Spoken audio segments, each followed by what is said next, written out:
जय जय रघुवीर समर्थ श्रीराम समर्थ. सज्जनो, परमार्थ जिज्ञासाचे आपण गेले 4 भाग ऐकलेले आहेतच.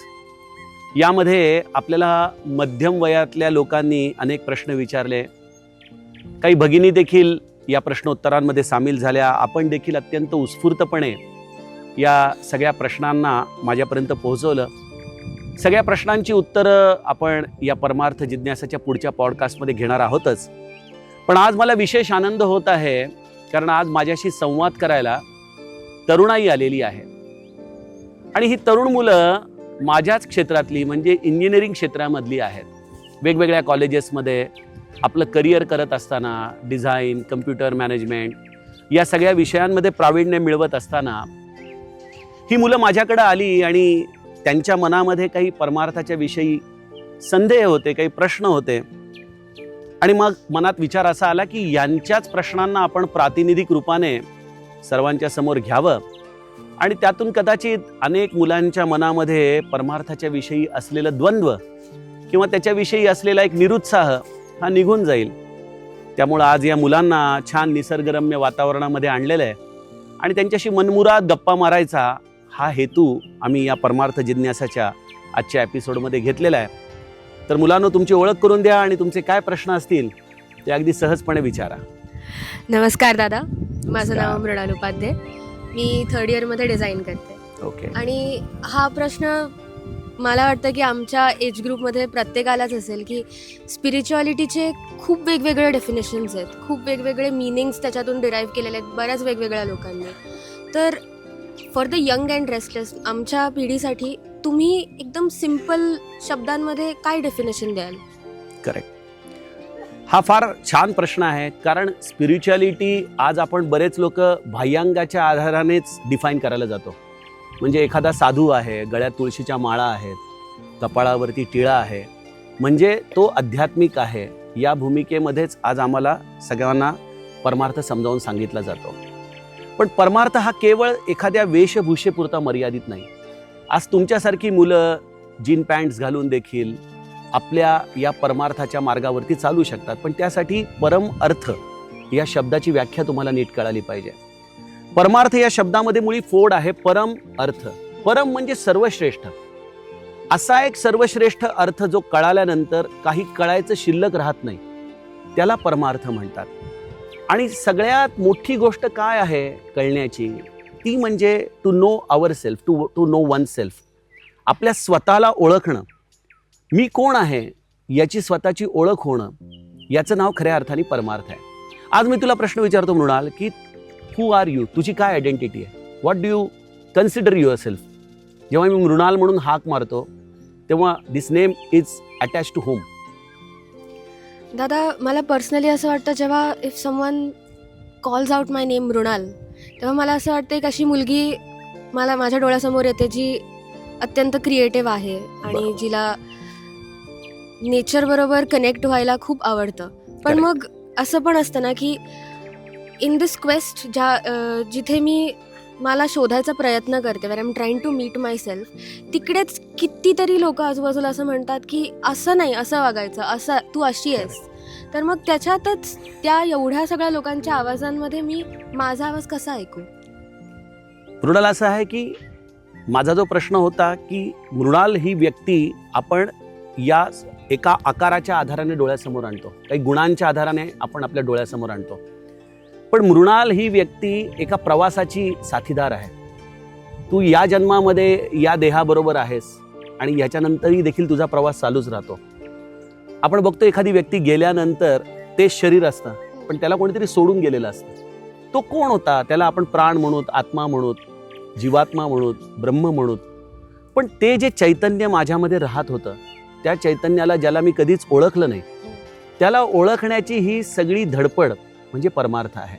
आता तुम्हा मुलांचं काय होतं, आणि त्यामध्ये तुमची चूक नाही आहे, कारण तुम्हाला जेव्हा बाहेरून एखाद्या गोष्टीच्या बद्दल प्रतिक्रिया दिल्या जातात तेव्हा त्या प्रतिक्रियांच्या आधारानेच तुम्ही परमार्थ करायला जाता. आज तुम्हाला जेव्हा गुणाच्या आधाराने, क्वालिटीच्या आधाराने तुमची स्वतःची आयडेंटिटी तुम्ही डेव्हलप करता आहात की मी नेचर लव्हिंग आहे, मला स्वतःला कुठली तरी कला आवडते. ह्या सगळ्या गोष्टी तुमच्या बाह्यांगाचे ॲट्रिब्यूट्स आहेत. It is external attributes of yourself. What is internalization of yourself? जे तुझ्या आतमध्ये आहे, जे तू स्वतःचं रूप आहे, त्या स्वतःच्या रूपाला शोधण्याचा प्रयत्न म्हणजे परमार्थ आहे. आणि ज्याला ते कळालं त्याला काय प्राप्त होतं? त्याला सर्वात प्रथम प्राप्त होतं ते म्हणजे इमेन्स समाधान, सॅटिस्फॅक्शन. आज तुम्हा मुलांना परमार्थ करण्यासाठी मी का सांगेन? कारण तुम्ही इंजिनियर आहात, तुमचं आयुष्य याच्या पुढे स्ट्रेसफुल होणार आहे. तुम्हाला अनेक टार्गेट्स तुमच्या आयुष्यामध्ये हिट करावी लागतात. तुम्ही ज्या प्रोफेशनल वर्ल्डमध्ये जाल तिथं तुम्हाला सतत एखाद्या रेसमध्ये पळाल्यासारखं पळावं लागतं. या सगळ्या शर्यतीमध्ये धावत असताना तुम्हाला कधी स्वतःच्याकडे आतमध्ये वळून बघायला वेळच मिळत नाही.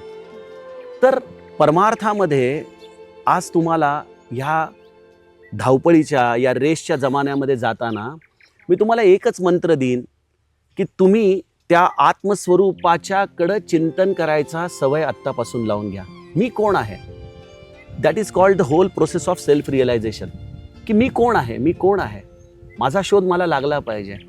आणि हा माझा शोध लागण्याचं आजच्या धावपळीच्या काळामध्ये सर्वोत्तम साधन आहे नामस्मरण. कारण तुम्ही बघा, आज तुमच्या कॉलेजच्या गडबडीमध्ये तुमचे सिलेबस तुम्हाला कंप्लीट करायचे असतात, तुम्हाला तुमचे सबमिशन्स असतात. या सगळ्या भानगडीमध्ये तुम्हाला जर मी सांगितलं दररोज अर्धा तास मेडिटेशन करा किंवा अर्धा तास ध्यानधारणा करा किंवा अर्धा तास योगा करा, तर ह्या सगळ्या गोष्टी तुम्हाला तुमच्या गडबडीत कदाचित जमतील न जमतील, पण तुम्हाला तुमच्या मोकळ्या वेळामध्ये तुम्हाला आवडणाऱ्या भगवंताचं नाम घेणं हे फार सोपं आहे. हे उपाधिरहित आहे. आणि हे जसं जसं तुम्ही नामस्मरण करत जाल तसं तसं तुमच्या लक्षात येईल की जे या देवाच्या शोधासाठी किंवा ज्या परमार्थासाठी मी प्रयत्नशील आहे तो परमार्थ हा लोकांनी जितका सांगितला तितका अवघड नाही आहे. हा खूप सोपा आहे आणि हा माझा स्वतःला करायचा आहे. ज्या वेळेला तुम्ही हे स्वतः नीट फोकस कराल, समजून घ्याल, त्यावेळेला तुम्ही परमार्थाच्या दिशेला अगदी योग्यपणे लागू शकाल. वाह.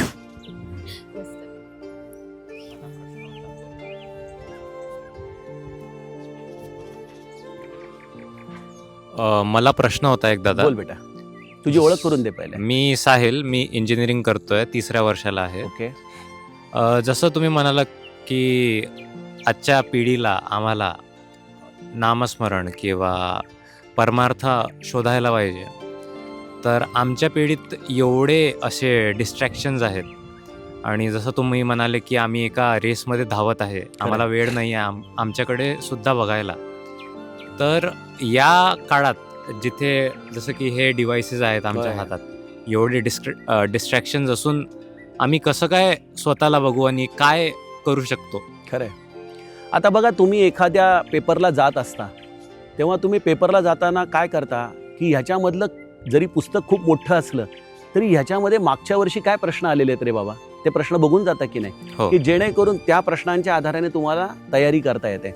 म्हणजे मनुष्याचा स्वभाव असा असतो की तो कुठल्याही क्षेत्रामध्ये गेला तर ह्याच्यामध्ये माझ्या उपयोगाचं काय आहे हे त्याला शोधावं लागतं. ते अख्खं पुस्तक वाचायला गेला तर ते देखील एक प्रकारे डिस्ट्रॅक्शनच आहे, कारण की कदाचित जे पेपरला येणार आहे ते तुम्ही वाचलं नाही. तसं लाईफमध्ये तुम्हाला हा प्रश्न पहिल्यांदा पडला पाहिजे की ह्या सगळ्या गोष्टींमध्ये माझ्याबरोबर येणारं, माझ्या उपयोगाला येणारं अशी कुठली गोष्ट आहे याचं तुम्ही पहिले ॲनालिसिस करायला शिका. बघा, आमच्या इंडस्ट्री इंजिनिअरिंग, मी पण इंडस्ट्री इंजिनिअरिंग केलेलं आहे, त्यामुळे इंडस्ट्री इंजिनिअरिंगमध्ये एक आम्हाला नेहमी व्हॅल्यू ॲडेड मॅनेजमेंट नावाचा प्रकार शिकवला जातो. व्हॅल्यू ॲडेड मॅनेजमेंट म्हणजे ज्याच्यामध्ये खरी व्हॅल्यू आहे त्याच्यावरती तुमचा फोकस राहायला पाहिजे. आता डिस्ट्रॅक्शनमध्ये मला सांग, तू एका वेळेला बसून 2 तास आहेत मोकळा वेळ, 25-50 रील्स बघितले, what happen to your mind? एक केऑसच्या शिवाय तुला दुसरं काही मिळणार नाही. आणि या 2 तासानंतर एक रिग्रेट फिलिंग पण येऊन जातं की नाही, कशाला वेळ वाया घालवला 2 तासामध्ये. मला असं वाटतं की हे पहिली स्टेप आहे डिस्ट्रॅक्शनमधून बाहेर पडण्याची, ती म्हणजे रिग्रेट. जेव्हा तुमचा वेळ वाया जातो तेव्हा शांतपणे 1-2 मिनिटं डोळे मिटून विचार करा की आज दिवसभरामध्ये मी व्हॅल्यू ॲडिंग काय केलं. आणि ह्या सगळ्या डिस्ट्रॅक्शनच्या युगामध्ये तुम्हाला मी असं म्हणणार नाही की तुम्ही सतत व्हॅल्यू ॲडिंगच काम करा, पण तुम्ही सुरुवात करा की कुठंतरी व्हॅल्यू ॲडिंग गोष्टी करायला मी दिवसात सुरुवात करेन. ठीक आहे, मला कॉलेजमध्ये मित्रांबरोबर गप्पा मारायच्या आहेत, पिक्चर बघायचा आहे, रील्स बघायचे आहेत, मोबाईलवर मला भरपूर गोष्टी करायच्या आहेत, पण हे सगळं करत असताना एक 5 मिनिटं आपण स्वतःला देऊ शकतो का? आणि हा फोकस जर तुम्ही ठेवू शकला तर मला असं वाटतं की हळूहळू डिस्ट्रॅक्शन्समधून तुम्ही बाजूला येऊ शकता. आज काय झालंय, तुम्हाला मोबाईलच्या रील्सची सवय लागलेली, त्याची चटक लागलेली, तुम्हाला अजूनही नामस्मरणाची गोडी माहीतच नाहीये. जेव्हा तुम्ही एक 5 मिनिटं नामस्मरण करून बघाल आणि जेव्हा तुम्हाला लक्षात येईल की अरे मला किती छान वाटतंय, शांत वाटतंय, आनंद वाटतंय, तेव्हा ते 5 मिनिटाचे 10 मिनिटं, अर्धा तास कसा होईल हे तुमचं तुम्हाला कळणार नाही. पण the important thing is to start. तुम्हाला चालू करणं हे गरजेचं आहे. आणि त्यासाठी दररोज एकच विचार करा की आजच्या दिवसभरामध्ये मी एक 5 मिनिटं तरी व्हॅल्यू ॲडिशन केली की नाही. जर तेवढं तुम्ही केलं तर मला वाटतं तुम्ही परमार्थाच्या मार्गावर नक्की वाटचाल करू शकाल. धन्यवाद दादा.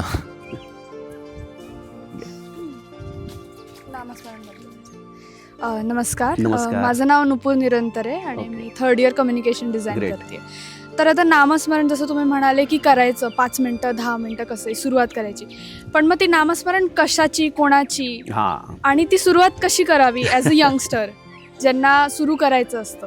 हे बघा, तुमच्या प्रत्येकाच्या घरामध्ये जरी कुठला गुरु अजूनही नसला किंवा तुमच्या घरामध्ये जरी कोणीही आज नामस्मरणाच्या साधनेमध्ये जरी नसलं तरी तुमच्या घरामध्ये कुलदैवत तर आहे.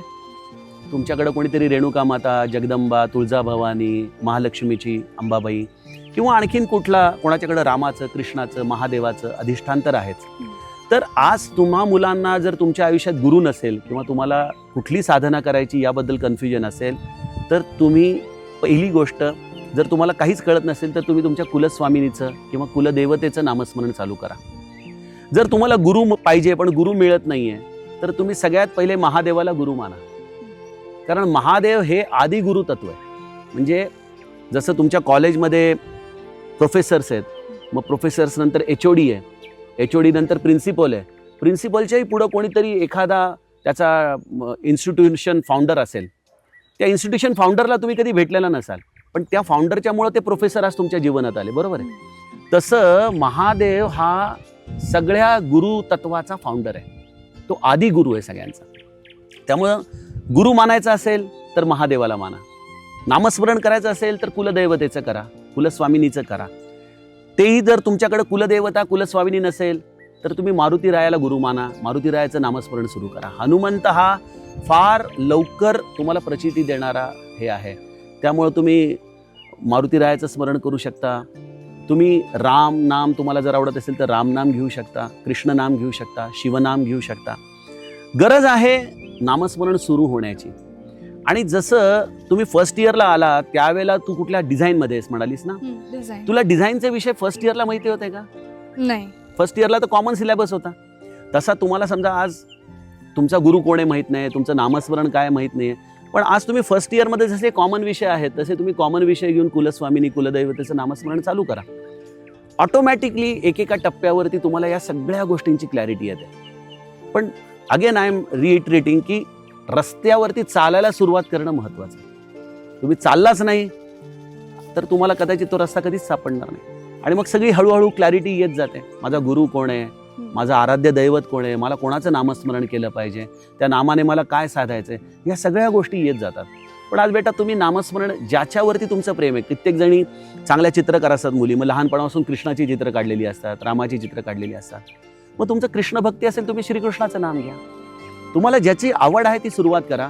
आणि गुरु जो असतो ना तो तुम्हाला शोधत येतो, मग तो तुम्हाला बरोबर मार्गदर्शन करतो, तुम्हाला हात धरून तो बरोबर योग्य ठिकाणी घेऊन जातो. त्यामुळे तुम्ही त्याची काळजी आत्ता करायची गरज नाही. छान. नमस्कार दादा. नमस्कार. माझं नाव वेदिता आहे, Okay. 3rd year communication design. Okay. तर मला हा प्रश्न होता, आता तुम्ही बोललात की खूप सारे डिस्ट्रॅक्शन आहेत आता. तर माया, मोह माया याचं मतलब काय, लाईक खरं अर्थ काय, माया म्हणजे काय? हे डिस्ट्रॅक्शन म्हणजेच मोहमाया आहे ना. आज तुम्हाला कळतंय की एखादी गोष्ट माझ्यासाठी उपयोगाची नाही आहे तरी आपण त्याच्यामध्ये वेळ वाया घालवणं ही एक प्रकारे मायाच आहे. आज आपण त्या मोहमायेचा उपयोग किंवा त्याचा शब्दार्थ मी तुम्हाला खूप विस्तारपूर्वक सांगू शकेन, पण आज तुम्हाला तुमच्या जीवनाशी जर ते रिलेट करायचं असेल तर the thing which is going to take me towards my destination is Brahma. And the thing which is going to take away from my destination is Maya. हा अगदी साधा नियम ठेवायचा. मग अशा कुठल्या गोष्टी आहेत, माझं पहिले तर ध्येय मला कळालं पाहिजे. माझं ध्येय एक चांगला इंजिनियर होणं आहे, एक चांगला जॉब मिळवणं आहे, एक चांगला नागरिक होणं आहे. दिस इज फाईन. पण जसं मी हिला मृणालला सांगितलं की एक आपलं ध्येय देहाच्या आधाराने एक बॉडीली डेस्टिनेशन आहे आणि एक सोल डेस्टिनेशन आहे. परमार्थ हा सगळा सोल डेस्टिनेशनचा प्रांत आहे. सो तुम्हाला तुमच्या सोल डेस्टिनेशनचा विचार केला पाहिजे आणि त्या सोल डेस्टिनेशनकडे दररोज आपण काय पाऊल टाकतो आणि त्या डेस्टिनेशनपासून मला ज्या लांब नेणाऱ्या गोष्टी आहेत ती माया आहे. आणि त्या डेस्टिनेशन आणि ती मायेची गंमत अशी आहे ना की ती मायाची दोन टोकं असतात. एक चांगली माया असते ज्याला सुविद्या म्हणतात आणि एक कुविद्या असते जी तुम्हाला भगवंतापासून लांब नेते, सोलपासून लांब नेते.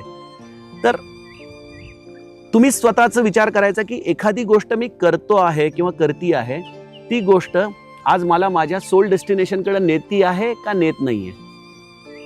आणि मी तुम्हाला ती एक गोष्ट तुम्हाला माहिती असेल ना की एका माणसाला खूप गरिबी असते आणि तो नेहमी एका मासेमाऱ्याकडे जाऊन त्याला एक मासा मला देना, मला एक मासा देना भीक म्हणून मागत असतो. तर तो मासेमारी एकदा कंटाळून त्याला म्हणतो बघ ही नेट आहे, ही जाळी आहे आणि अशा पद्धतीने मासा पकडायचा, तू तुझा पकड आणि तू तुझा खा. ठीक आहे. आज तुम्हा मुलांना देखील परमार्थामध्ये मी नेट देण्याचा प्रयत्न करतो की तुम्ही तुमचं ठरवा. ग्रंथांमध्ये मायेचे अर्थ भरपूर असतील पण ते अर्थ खरंच तुमच्या लाईफमध्ये तुम्हाला उपयोगाला येणार आहेत की नाही किंवा ते तुम्हाला कळणार आहेत की नाही आणि ते ॲप्लिकेशनमध्ये येणार आहेत की नाही, हा एवढा सगळा विचार करण्यापेक्षा तुम्ही सतत हाच विचार करा की हे माझं जे ध्येय आहे सेल्फ रिअलायझेशनचं, त्या ध्येयाकडं मला जाताना हे जे मी काही करत आहे ते दूर नेत आहे का लांब नेत आहे, हा विचार करत राहावा. मला असं वाटतं की मायामोहाचा अर्थ तुम्हालाच कळून जाईल. आता दादा तुम्ही वेदिकाला जे मायेबद्दल सांगितलं तर त्याच्यातच मला एक प्रश्न आहे कंटिन्युएशनमध्ये. तुम्ही आत्ता सांगितलं चांगली माया पण एक असते आणि वाईट माया पण एक असते. पण जिथून पण मी मायेबद्दल जेवढं पण ऐकलं आहे मी कधी स्पेसिफिकली चांगली माया असं माझ्या कानावर कधी आलेलं नाही आहे. तर त्याच्याबद्दल तुम्ही अजून काही सांगू शकता का? बरोबर आहे. कसं आहे, मायेची पहिले तुम्हाला व्याख्या नीट समजून घेतली पाहिजे. माया म्हणजे काय, जिथपर्यंत आपला मन विचार बुद्धी ही जाऊ शकते त्याच्या अखत्यारीमध्ये जे जे काही आपल्याला भासतं, मग ते विचारांनी असेल, दृश्य दिसणारं असेल, हे जे काही सगळं आपल्याला भासतं त्या सगळ्याला माया असं म्हटलं जातं. आता मायेच्या मध्ये दोन अंग असतात. एक असते ती सुविद्येची माया आणि एक असते ती अविद्येची माया. म्हणून आमच्या समर्थ रामदास स्वामींनी आत्मारामामध्ये मायेला माया योगियांची माऊली म्हटलेलं आहे. जसं आपल्याकडं रेणुका माता आहे, जगदंबा आहे, ती मूळ माया म्हटली जाते. ही मूळ माया म्हणजे जी भगवंताला अगदी जवळ आहे, त्याच्या संलग्न आहे. म्हणजे तिची उपासना करता तेव्हा तुम्ही त्या भगवंताच्या अगदी जवळ जात असता. त्यामुळं एक मायेचं टोक आहे ते भगवंताकडे नेणारं आहे.